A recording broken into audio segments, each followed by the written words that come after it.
everyone.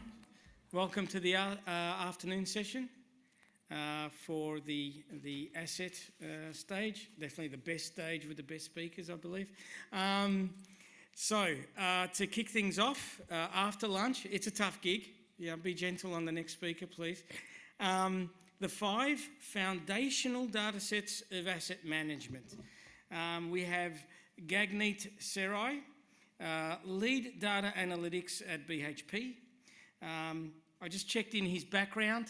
First car, 92 Corolla, beat up, yellow in colour. I think that's a lot of street cred, and he had it for over 10 years, so he's done very, very well. And if you want reliability at our asset convention, it's all about Toyota and their lean thinking. So Gagneet has 10 years experience in engineering asset management with a background spanning the mining, utilities and oil and gas industries. He brings a unique perspective by combining practical, hands-on engineering experience with applied data science expertise. For the past 3 years, Gagneet has served as analytics lead with BHP's Maintenance and Engineering Centre. Put your hands together. Thank you, Gagneet.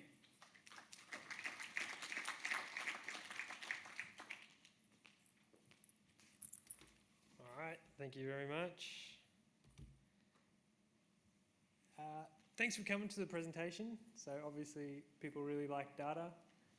Hopefully it doesn't put you to sleep, but no, it'll be an exciting presentation. Prepare yourself.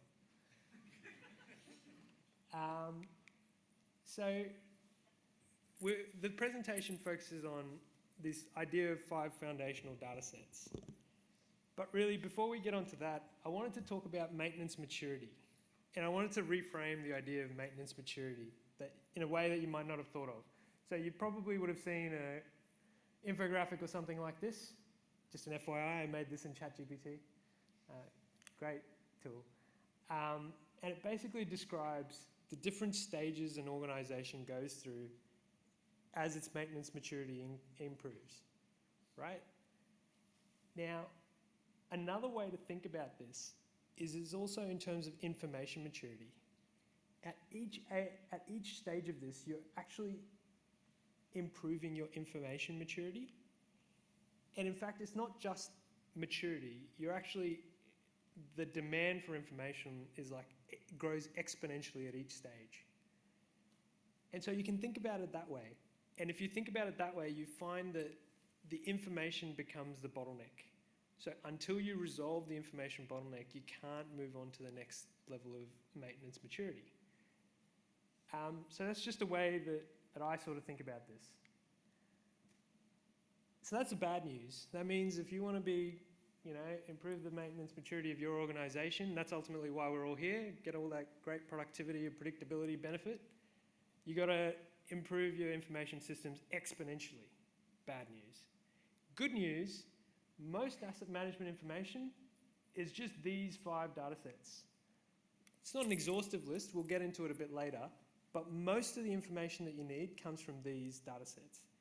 And you might have dealt with all of them, perhaps, but more likely you've dealt with 1 or 2 of them. It's unusual for people to deal with all 5. And they all, we'll dig into that, but things like the fixed asset register, the financial ledger, the delay accounting system, the CMMS, so things like SAP and IBM Maximo, and the workforce system, that's the 5 foundational data sets.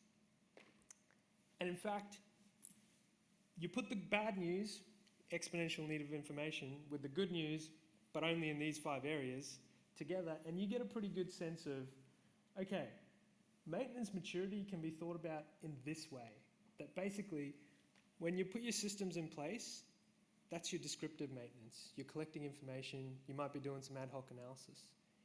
When you have service levels in place, when you have a continuous improvement process, now you're getting into that diagnostic space. When you're able to have sufficient granularity, sufficient quality, then you get into the predictive space. And finally, when you get a completely unified data model, that's when you can get that prescriptive space. Now, a lot of people talk about AI and such, right? Now, if your data sets sort of live by themselves, things like AI, not as good. But if you have a unified data model, then AI can become a very powerful thing. So that's why this is relevant. That's a bit of the overview. We'll dig into each of the 5 data sets now. So you might have heard of one or more of them, but really, why are these important? It's important because they each represent an aspect of maintenance, an aspect of asset management. So for example, the fixed asset register, that represents a lot of your capital transactions. You go to your fixed asset register and you can find when a machine was commissioned, what is its remaining useful life, what is its replacement cost. So a lot of that capital stuff is captured there. The ledger, well, that's where all the costs and such are captured. So where is the money being spent? What is it being spent on? Labour, material, services, etc. Then you've got the delay accounting system, and that's really where we get an assessment of the output of maintenance, right? The fixed asset register tells us what's the equipment.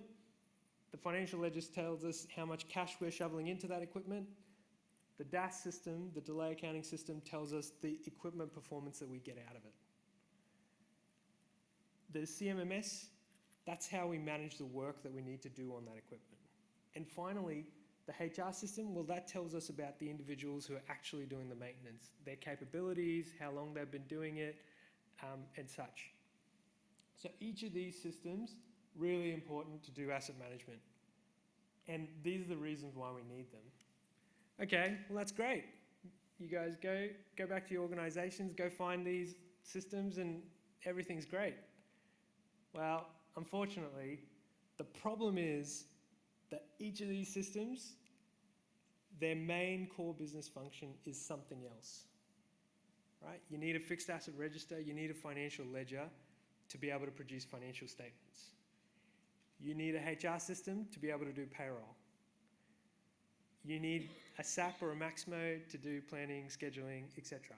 So even though that has a lot of asset management overlap, a lot of the work that those systems do, that's not the main thing that they do. That's not their core business. And then complicating this further is different bits of the organization own these systems, right? Now, you see a problem here, which is if you're an asset management engineer, if you're an asset management person, you need all of this information to be able to do asset management properly. But you own none of this, right? And that's the fundamental problem, that it's difficult to change these things. It's very difficult to do a change management because from your perspective, hey, I need changes to these systems to be able to do X, Y, and Z. But from the owner's perspective, the systems are doing the core objective that they need to do. And also changes you might make might interrupt that core objective. And the key point to take away here is it's really hard. It's really hard to change these systems for that reason. Distributed ownership, all doing different core business functions, very hard to change. Okay, so that's the 5 foundational data sets. Now that we know something about the 5 foundational data sets, we can use that information to sort of plug into our maintenance maturity framework. If those things exist, we can ask a few questions. You can go back to your organizations and ask a few questions around, okay, does this data set exist? Who owns it? The slide previously might help you identify the owner. You can also ask, is the information within that system useful? So for example, you might go look in a fixed asset register, and ideally what you'll find is each line represents a piece of equipment. But what you might find is that one of the lines represents an entire plant. And now it becomes a lot less useful, right? Because the granularity isn't there. And so the third question you can ask is, it's great that the system is in place, but in order for you to build something off it, build metrics off it, do analysis, interrogate the information, it needs to be accessible. So there has to be an analytics service that allows you to extract that information regularly on a schedule. And there has to be a service in place that you can trust that that information is reliable. Finally, in that same vein, the owner of that information has to make sure that they provide you either a pre-built report, or give you enough information to be able to do your own filtering. Because otherwise you might end up just screwing the filters and getting the wrong information out of these systems. So in terms of descriptive and diagnostic maintenance, if you go back to your organizations, ask these questions, you'll get a pretty good sense of, are you up to diagnostic maintenance? And if you answer yes to these questions, and that means that a lot of asset management outcomes become possible or achievable. So I've listed out a few things here, and they're things like measurement of service levels. So that's really important because that's how you get the continuous improvement process going. And not just going, it's easy to get any process going, but to be verifiable, reliable, the source of truth, so people aren't arguing about numbers.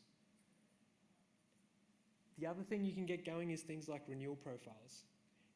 It's not an exhaustive list, but there's a list up there. The thing that list has in common is it doesn't require you to join a lot of information together, right? Because even at this stage, even with the existence of these data sets, it means that a lot of things are still unachievable. And they're unachievable, so a lot of things like optimization, predictions, bottom-up budget builds, forecasts, those things still not possible. Even though the information exists, those things require something more, which is integration. And we'll discuss that in a minute. But yeah, we'll keep populating this list as we go. Okay, so I've spoken a lot about the 5 foundational data sets, and we want to get into this area, right? We haven't even touched that area yet. And to get into that area, we get to do all this good stuff. How do we get there? Well, the big limiting factor is integration and granularity. So all of these systems independently do stuff, but they have to have enough depth and they have to be integrated enough for it to be useful. Okay, so what does that mean? So I'm going to use an example here. And I'm going to use an example. I know this is quite a technical audience, but I always like to sort of elaborate on what I mean here. So here I've got the 5 foundational data sets that we discussed before. I've got this idea of hierarchies, and I've got this idea of fundamental transactions, right? So all of our data sets, they all have their own hierarchies. What is a hierarchy? A hierarchy means it's just a way of aggregating something together. And so remembering all of these systems owned by different parts of the business doing different core functions, they've all evolved independently. And so they've all built up their own hierarchies. They all sum up things differently. They're not aligned. And what are they summing up? Well, they're summing up these transactions. So for example, the fixed asset register, it's summing up equipment capital transactions, cost transactions in the ledger, employees in the HR system. And we find that as we step through the hierarchy system, at the very top level, it's easy. Everything sums together to the business. Then maybe the business splits up into sites. And even then it's pretty good. But then you start getting deviations, right? And why do you get deviations? It's because something like a financial ledger or a HR system, they start thinking about hierarchies and the organization in terms of accountability. So, an org structure, for example, in a HR system, that's all about accountability. This person is accountable for these people. Even in the financial ledger, that's the way the cost centers work. It's an accountability area. Whereas the more engineering kind of systems, they're more concerned about the equipment hierarchy.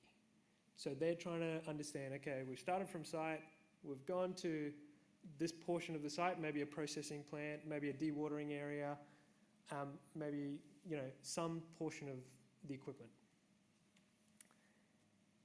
And then when we dig further, it gets worse. The deviations get worse. And in fact, I've highlighted an example here where, in the HR system, you might have a maintenance superintendent, but that maintenance superintendent might be responsible for electricians.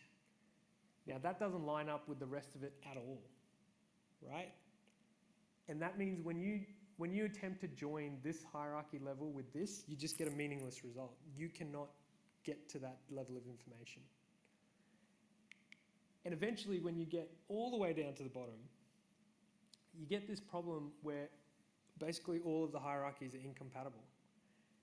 And to do the optimization, to do the prediction, to do all that stuff, that's the important bit. Like, it all has to line up at the lowest granularity.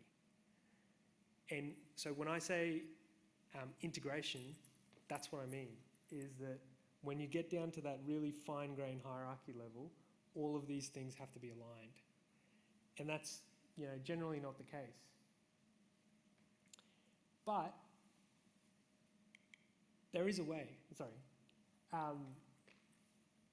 in essence, that's what causes the inhibition.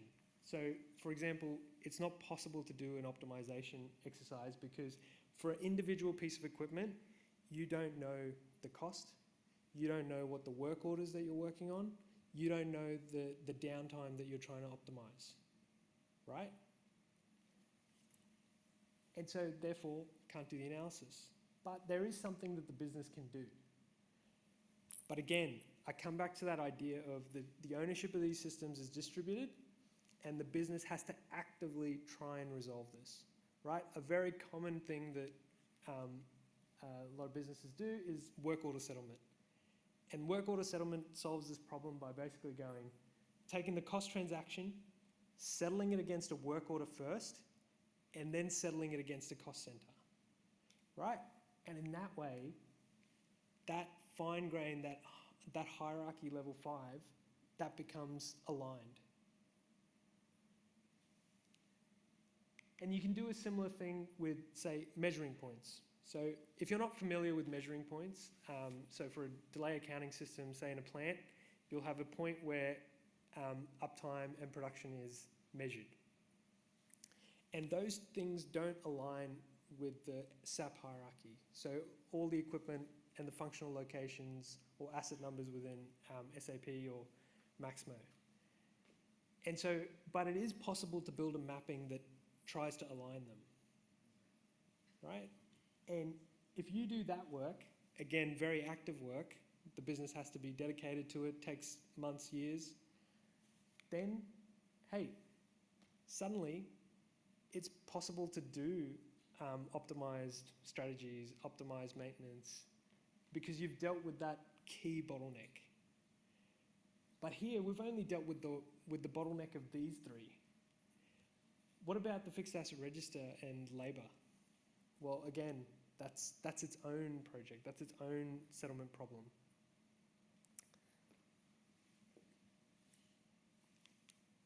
All right.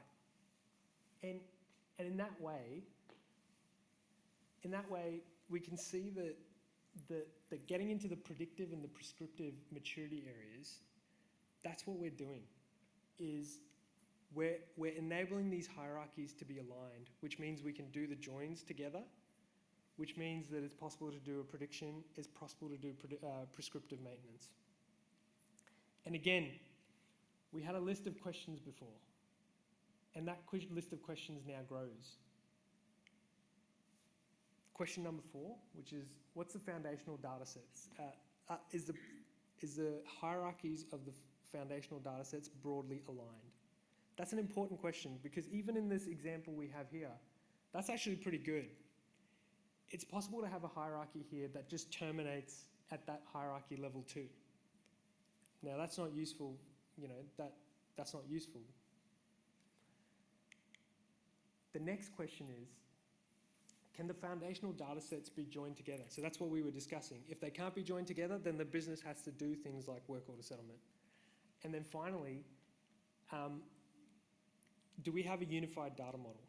So when everything is joined together, when it's possible to make a complete sort of model at the equipment level, so ideally all of this would all join towards an equipment. You would just have a big list of equipment and you could find what's the cost, who's been working on it, what's the work orders related to it. Everything would join up at the equipment level. And that's the idea of a unified data model. And if you get to that level, well then there's no real blockers into getting into that prescriptive maintenance area, right? And in this way, you know, you can see how the underlying technology and the underlying data sets that are important in asset management, they're the key blockers to be able to get all the way through into maintenance maturity. And if you answer yes to these, which I very much doubt that anyone will, well, that opens up all of these possibilities of you can do anything, really. But more likely what you'll do is you'll go through these questions. You'll find that for some equipment, you can get all the way to question 6 and maybe even say yes at question 6. And that means for those pieces of equipment, you have very good maturity. But for a lot of other equipment, you'll find that you have limited maturity. And that's the bottleneck. Yeah, I think I probably went a bit faster than I intended, but I'll open to questions.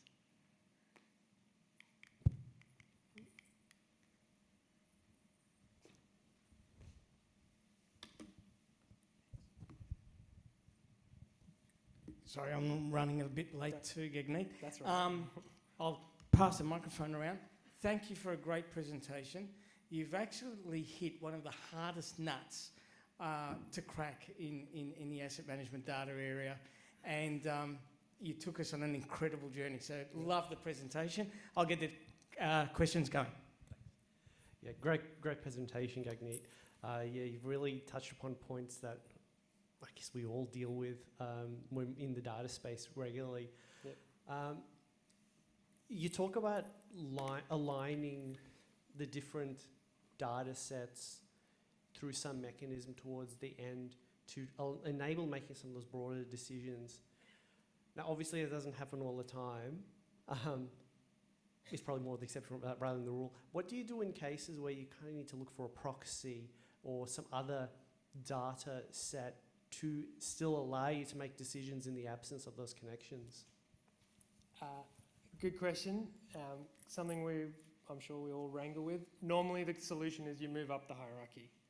So, you know, you give up, I'm just going to go back a few so that you give up on doing things at the equipment level and you try and do them at this level or this level. That's the classic thing. I actually think that's the reason a lot of asset management sort of projects fail, because when you do it at that level, you don't have that same confidence, and also someone who's working on this equipment can just see like, oh, this is not granular enough to be useful. So it's a compromise that is made, but I don't think it's a good compromise. I would rather focus on picking that subset of equipment, getting it all the way to the end, getting it all fully aligned, and then moving on to some other piece of equipment. Because I think in order to embed asset management, it's all quality. Like, I don't think a 50% sort of analysis carries the day. Anyway. Yeah, that's Greg from Newmont. We run something very similar to this as well. With your primary key of the work order, going back to the functional location, that's the key, right, as you clearly identified there. It also links via the vendor cost centres for your work orders for your time confirmation, which is a real powerful tool as well for the hour analytics to it. Yep. So I was just curious to see if that's a gap that you've made there as well. Well, controversial comment, but I don't really care for time confirmations because actually the time confirmations they're good. There's some processes and stringency around it, but it actually does not link to the labour workforce system. Very few, I don't know, I've only seen like 3 or 4 organisations, but organisations don't have it, so their payroll system is going, these are the people that are working here, and they're the ones that are time confirming this. It's more just, it's not connected. SAP is doing it independently. So yeah, even though something like that exists, I don't think it has the veracity to be able to do proper like prescriptive maintenance and predictive maintenance. Yeah. Sorry, that was a very negative comment, but we can relate ours back to the asset existing stuff that we've got, which is pretty yeah. exactly what you're saying. Cool. Thanks very much for an interesting presentation. I really like the way you visualise this. When you think of like getting to that utopia stage and level 5's all aligned, how do you deal with business change in regards to that? So a new plant comes in, there's a restructure in positions, someone adds a new CMMS tool to a part of the business because you acquired an asset. I feel like that's going to break that alignment again. So what sort of processes do you put in place to ensure robustness over time? I just told you the problem. I don't have the solution. Well, that's the thing. The problem is that different parties own these systems, and they have no incentive to keep it aligned. That's kind of the problem. It's very much like if you've got a city. So I come from Brisbane. If you've got a city and you're trying to build train lines, it would be awesome if you could build those train lines 30, 40 years ago. But that doesn't make sense. It's like you need to build them now for the population that you have now and the demands that are now. And it's kind of like a similar problem. I don't think there's a way to get beyond it's a painful transition. There's no way to get around that. I would say, would it be a good idea to centralize some of these data sets? So the execution, so the actual technical data work lives in one centralized area? I think that would be a good idea, because the ownership, and particularly different aspects of the fundamental data sets, can still live with the business teams.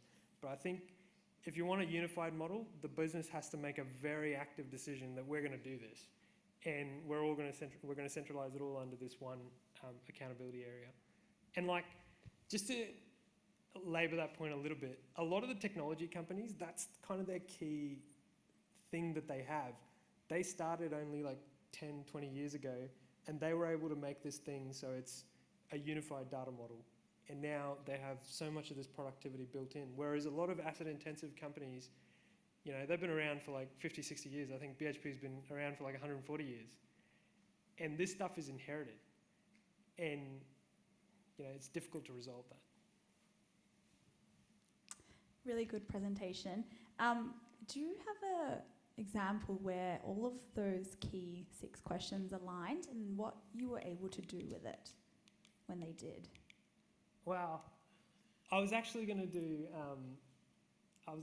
another presentation, because just like there's 5 fundamental data sets, I think there's only like 5 or 6 actual outcomes of asset management. So for example, I've given very tactical things there, but really what they're doing is, if you want to guide the business, if you want to do strategic asset management, you need a maintenance cost forecast, you need a renewal forecast, you need a few of these things. I don't have that list at the moment. I'll have to sit down one day and think about it. But yeah, I think like the way I think about this, I think there's like a set of foundational data sets. There's a foundational set of pipelines, so very technical, and I'm a technical person, but there's a set of technical pipelines that the business has to have. There's a set of technical analyses that have to come out of it, sort of that makes sense at the engineer level. And then there's some like strategic outcomes that have to come out of it. So it's like a 4-part thing. And this is really describing the first part. So yeah. Do we have any other questions? Okay, I think we've come to the end. First of all, I'll get you to do something for us. 2 things.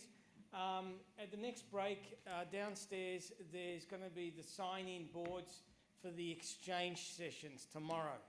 I'm chairing one. Try to sign up for my one. But sign up for them because those rooms fill up, especially the more popular ones. So have a look for those. Next, if you could give us a feedback on this great presentation from Gagneet in the app. We really need that feedback to see what's ringing with our audience, and that's what makes Mainstream so good. And with that, put your hands together for Gagneet. Thank you very much.